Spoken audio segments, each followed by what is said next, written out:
सवारे बरन के कवनी दुल्हा हो, दुल्हा करे सवार, दुल्हा जी पे सवार।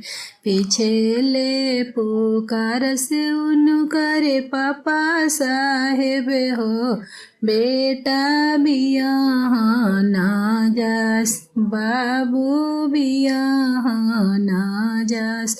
जब बरियतिया गएले अइले हो, मोरवा नाचे जोड़ा, हंसवा नाचे जोड़ा। से देखी मोहेलन कवनी दुल्हा हो, मोरवा ले दहेज, हंसवा ले दहेज।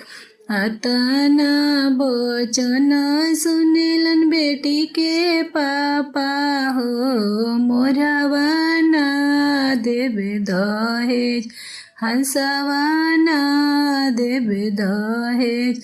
अतना बचन सुनले कवनी दुल्हा हो, भइले घोड़े सवार, भइले घोड़े सवार। चौके पर तेजब कवनी शुभवा हो, होइबो जोगिया फकीर, होइबो जोगिया फकीर। अतना बचन सुनेली गोट बेटी कवनी बेटी हो, धैली घोड़ा के लास, धैली घोड़ा के लास।